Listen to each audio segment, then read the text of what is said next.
தேர்தல் நடத்தை விதிகள் அமலுக்கு வந்துள்ளதால் இனி மாவட்டங்களில் பறக்கும் படை, நிலையான கண்காணிப்பு படை, வீடியோ கண்காணிப்பு குழு ஆகியோர் தங்கள் பணிகளை தொடங்குவார்கள். தேர்தல் செலவினம் தொடர்பான கண்காணிப்பு தொடங்கியுள்ளது. இனி தேர்தல் ஆணையம் உத்தரவுகளை நிறைவேற்றுவோம்.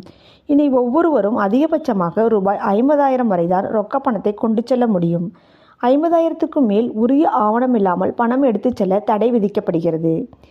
தேர்தலுக்கான வேட்புமனு தாக்கல் வரும் 20ஆம் தேதி தொடங்குகிறது. வேட்புமனு தாக்கலுக்கு 27ஆம் தேதி கடைசி நாள். 28ஆம் தேதி வேட்புமனு மீதான பரிசீலனை நடைபெறும். வேட்புமனுக்களை திரும்ப பெற வரும் 30ஆம் தேதி கடைசி நாளாகும். அதன் பிறகு ஏப்ரல் 19ஆம் தேதி வெள்ளிக்கிழமை வாக்குப்பதிவு நடைபெறும். தமிழ்நாட்டில் காலியாக உள்ள விளவங்கோடு சட்டசபை தொகுதிக்கும் அன்றைய தினம் தேர்தல் நடைபெறுகிறது.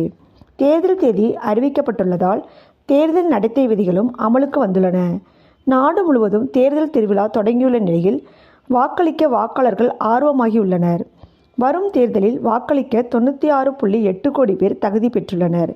இதில் 49.7 கோடி பேர் ஆண்களாகும். 47.1 கோடி பேர் பெண்கள். 1.8 கோடி பேர் முதல் முறை வாக்காளர்கள் ஆவார்கள்.